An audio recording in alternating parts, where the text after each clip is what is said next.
La Bible abonde en famille, en génération, en histoire d'amour, en crise familiale. Depuis la première page où entre en scène la famille d'Adam et Ève, avec leur cortège de violence, mais aussi avec la force de la vie qui continue. Genèse chapitre 4. Jusqu'à la dernière page où apparaissent les noces de l'épouse et de l'agneau, Apocalypse 21, 9. Les deux maisons que Jésus décrit, construites sur le roc ou sur le sable, Matthieu 7, 24, 27, sont une expression symbolique de bien des situations familiales créées par la liberté de leurs membres, car, comme l'écrivait le poète, toute maison est un chandelier.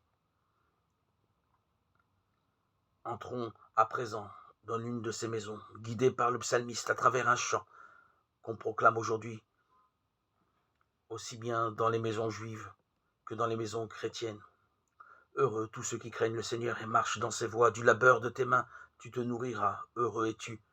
À toi le bonheur pour toi. Ton épouse, une vigne fructueuse au cœur de ta maison. Tes fils, des plants d'olivier alentour de la table. Voilà de quel bien sera béni l'homme qui craint le Seigneur. Que le Seigneur te bénisse de Sion.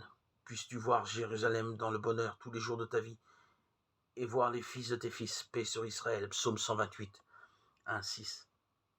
Franchissons donc le seuil de cette maison sereine avec sa famille assise autour de la table de fête. Au centre, nous trouvons en couple le père et la mère avec toute leur histoire d'amour.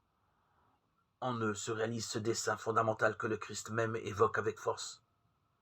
N'avez-vous pas lu que le Créateur dès l'origine les fit hommes et femmes, Matthieu 19, 4. Et il reprend le mandat de la Genèse. C'est pourquoi l'homme quittera son père et sa mère et s'attache à sa femme. Et ils deviennent une seule chair. Genèse 2, 24. Les deux grandioses premiers chapitres de la Genèse nous offrent l'image du couple humain dans sa réalité fondamentale.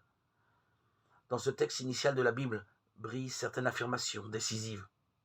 La première citée de façon synthétique par Jésus déclare « Dieu créa l'homme à son image. À l'image de Dieu, il le créa, homme et femme. Il les créa. » 1, 27. De manière surprenante, l'image de Dieu tient lieu de parallèle explicatif, précisément au couple homme et femme. Cela signifie-t-il que Dieu est lui-même sexué ou qu'il a une compagne divine comme le croyaient certains religieux antiques? Évidemment, non, car nous savons avec quelle clarté la Bible a rejeté comme idolâtre ces croyances répandues parmi les Cananéens de la Terre Sainte. La transcendance de Dieu est préservée, mais puisqu'il est en même temps le Créateur, la fécondité du couple humain est l'image vivante et efficace, un signe visible de l'acteur créateur